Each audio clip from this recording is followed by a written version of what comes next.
Don't know what it's like to have been booed off, and it's not a nice feeling for any player, you can imagine.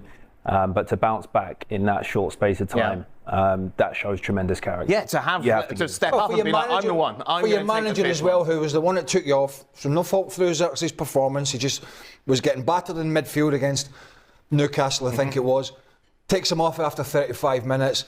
Utter embarrassment for any professional footballer. Comes on at Anfield last week, actually makes a difference.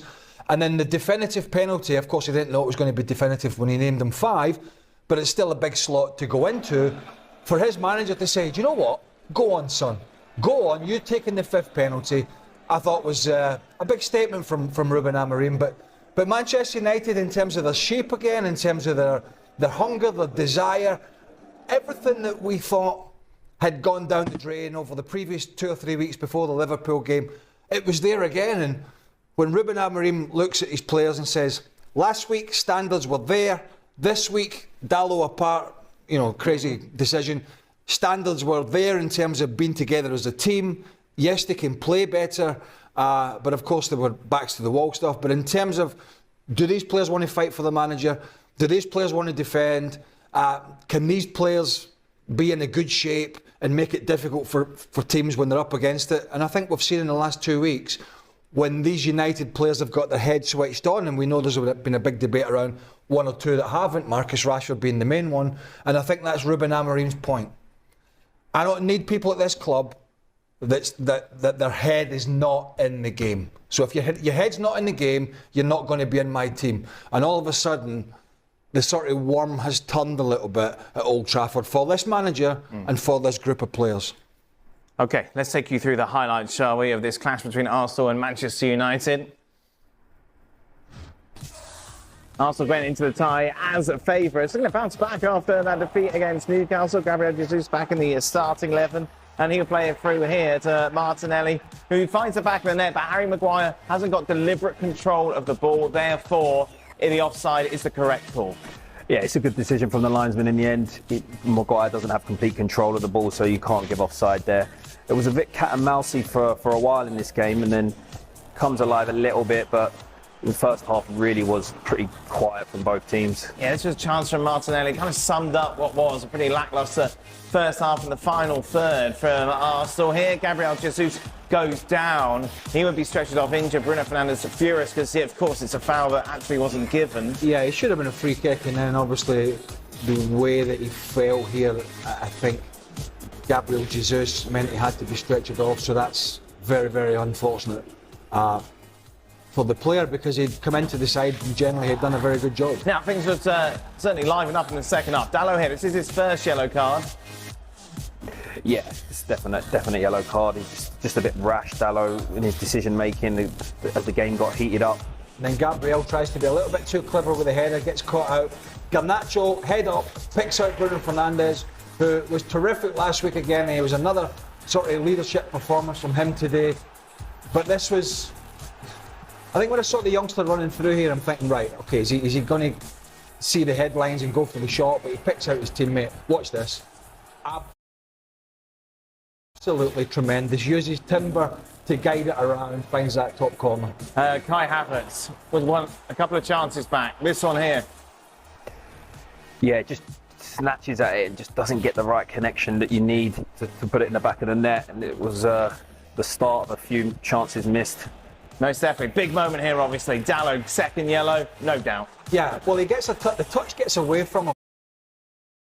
Now look, once he's made this decision, he has to go fully committed.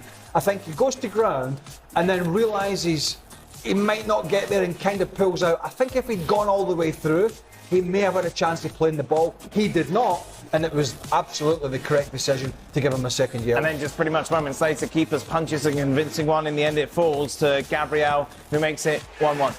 Yeah, I mean, it had been coming, really. The momentum really shifted once they went down to 10 men. And it was a great connection from Gabriel. Manages to keep his body over it. Gets a bit lucky with the deflection. But you could see it coming, the equaliser. Now, remember, there's no VAR this round of the FA Cup. I think it's fair to assume if there was, this decision would be overturned as the referee gives a penalty. Well, you'd like to think so. I mean, there is no way this is a penalty kick. I mean, there's a bit of contact from Maguire. There's no contact with the foot. He drags the left foot back. The arm comes across the chest, but it doesn't. There's no power behind it. It's just not a penalty kick. And then, obviously, a lot of frustration off the back of that decision. A lot of pushing and shoving. So Odegaard steps up. Holte makes a save. Yeah, this was another real big chance, isn't it, to put the game to bed at 10 men. You think that if he scores this, they're not going to get back into the game. But credit to the goalkeeper, it's a great save. No, the goalkeeper, of course, who was heavily criticised after that performance against Spurs in the Carabao Cup last month, certainly redeemed himself today. Another good save here, though. Declan Rice would prefer to hit this either side of him, surely. Well, exactly. I mean, he was a huge threat when he came on making those runs, but he's headed it in the centre of the goal. I mean, basically, given the keeper the opportunity to make the save. And then what a chance. This is such a weird miss by Kai Havertz. Yeah, I mean, I think he just doesn't react quick enough. He thinks that he's fortunate the ball's landed at his feet and again just snatches at it. So this would be in injury time for the 90 minutes. Declan Rice, the keeper with a save. Well, the keeper, as you mentioned, had his moments at Tottenham. That's been nice. I don't think he did very well with the punch for the goal, but actually, penalty apart, he made some really good saves in this game. So into extra time we go. What a challenge this is from De Ligt. That's clearance. It's a world-class tackle. I mean, what a defensive performance from him. And you can see by his reaction there just how important that was. That's a match-winning tackle. And then at the other end, chance here for Xerxes. He doesn't hit it that cleanly, but it takes a deflection which puts Raya at full stretch. Yeah, and of course Raya was pretty much a spectator for most of the second half.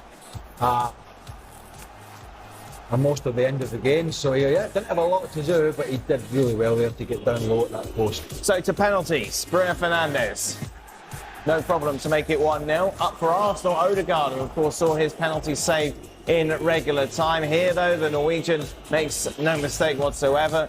Quality of penalties were high for the most part throughout this shootout. As we would see, Diallo here. That's a good one as well. Yeah, no panic from the youngster whatsoever. He would make it 2-1.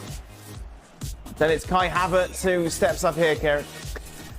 Yeah, and it just wasn't his day, was it? It just wasn't his day in front of goal, and you know, this happens in football, and your confidence is affected. You miss one, you miss two, and so one of the things really that said, though, this goalkeeper looked more physically imposing to the players. This gives you another mental challenge. David Raya went early in a lot of these pens, didn't he? Euro here. Yeah, I mean, look, he's as long as you were keeping your head up as long as you could, watching the goalkeeper, he basically made the decision for you. Declan Rice, really good penalty there. Keeper guesses the right way, but puts it in.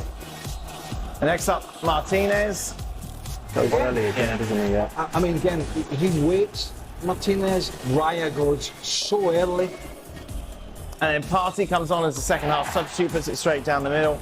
And then it's all up to Xerxes, of course, who we spoke about at length over recent weeks, but what a character. Again, the keeper goes early and he goes the same way. I don't know what Kenny homework they've done, but he went the wrong way a lot of times. So Manchester United then are through, defeating Arsenal 5-3 on penalties as they book a place in the fourth round. Where do you want to start here, Craig? Well, we've had a little word on Man United, but you know, I'm interested to see and hear what Arteta says after the game. You saw the expected goals there. I'm fed up hearing about expected goals and pressure, and that's not the story of the game if you watch the game, which is what he said against Newcastle. Lots of possession, but not a lot of clinical finishing in the final third. Guess what?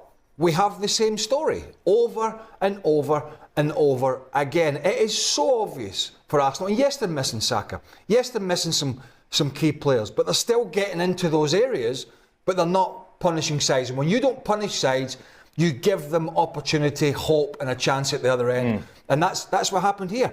You look at the stats in the Newcastle game, and then you go and look at the stats in this game, albeit United were down to 10 men. But you go and look at the stats, and they're probably going to be very similar. Possession, crosses, chances, but once again, Arsenal have come out in the wrong end. And when you don't have people up front that are good enough to take you to the next level, which I think is the case with Arsenal, Arsenal will remain to be bridesmaids and not the bride. I just believe that. I mean, penalty apart, this is a weekly occurrence here from Kai Havertz, right? And it's almost like I feel I'm talking about Kai Havertz every time Arsenal play and every time we're on the show. And it's not because I want to do it, but it's because he plays in such an important position and he misses so many big chances. Now, I don't care about this. Anybody can miss a penalty. And actually, it was a very, very, very good save from the Manchester United goalkeeper. But if you're going to challenge the Liverpools and the Cities for the Premier League, you need a player in the front line that is way more effective than this guy is. And I know there are people who, and obviously Arteta's one of them, he sort of can't see past them, it seems. And I know they don't really have many other options, but that's his choice. It's his choice. He's had transfer windows to address this. He hasn't done it. He's unlikely to do it in January, unless they panic. Maybe he will with the Jesus injury. I don't know. But what we do know is Chelsea were willing to sell the player because he wasn't prolific and consistent enough. And let's not forget, Arsenal buy him as a midfielder. That didn't work. So it was another mistake from Arteta. Now he plays him up front and he works hard and he runs and he's a good guy and he's got a great attitude. But in terms of being good enough for Arsenal to go to the next level, whether it be the FA Cup, the Champions League, or tracking this Liverpool team down, if they don't get a goal scorer in that position, they're not winning the Premier League. End of story. Is that fair? I think at this point it's fair to say that. You know, I've watched them for the last 6 months, and you kind of feel that we're waiting for the Arsenal of the previous 2 seasons to come out in them, and you know it's there. You know it's there in them, but obviously, you know, for whatever reason, this season we haven't seen it so far. And so at that point, you know, you have to either go into the market and freshen things up. You know, we're missing big players at the moment, and listen, putting the ball in the back of the net is the hardest thing to do as a football player. It's very, very fine margins, and at the moment those margins we're missing out on. And listen, it doesn't help that we go and play against Newcastle the week before, who have a striker that we're heavily linked with. It's January, the window's open, and then we come and play in the FA Cup against United. You know, they go down to 10 men, we have so many chances, we can't score. All of these things coming in the same week, it doesn't help Mikel. You know, it doesn't help Arteta at all. And it only highlights and sheds light on the fact that, you know, they need firepower. I'm not having this discussion about any player, if it's just 1 or 2 games. That would be ridiculous. But there's a pattern here, and there has been for a while. But he's not the only one. You know, Marino, ineffective. Yeah. Gabriel, you know, bit of a mistake for the Jesus goal, for the Fernandes goal. Tries to be too clever with the header on the halfway line, gets caught out. Declan Rice missing chances when he comes off the bench, an easy header should have. So there are many other factors, but that's the biggest one. I think the biggest one for me, because when everybody's fit, the back four will take care of itself. Young Lewis Skelly's a good player, Calafiore's a good player, Timber's a good player, centre halves are strong, keeper's been strong for the most part. Midfield can be strong when everybody's fit. It's up here. That's where there's a gaping problem. I think that's where the frustration comes from, is because, you know, it took Mikel a while to really build a framework and get the club back to, you know, challenging for the title. And you're so close, you know, and it must have been agonising last year to have missed out on, you know, a point or two. And when you feel that close and you just miss out, and you realise that there's just a couple of pieces, you know, two maximum pieces to complete the puzzle, that's where the frustration comes from. And I think that's what we're seeing now, you know, where the pressure is going to mount. But you have to be ruthless, don't you, as a manager? These guys have done well for me, but we have to make a decision here. Where's the money need to be spent? Yeah. I'm sorry, but you're going to be a squad player because we're going to go in the market for this guy who's prolific. And how long's Jesus out for as well is another question after we saw him go down. Yeah, but we just don't know what that injury is. I mean, it looks so innocuous, but So these are all the questions for Arteta. But on the other side of the coin, it's been a brilliant story because Bruno Fernandes was a player who was getting sent off in his discipline, and was he a leader for them? Well, you have to say, and this is only a small sample, because we know he's a good player. We know that. But his attitude and his performances in the Liverpool game and in this game, I think dragged the team along.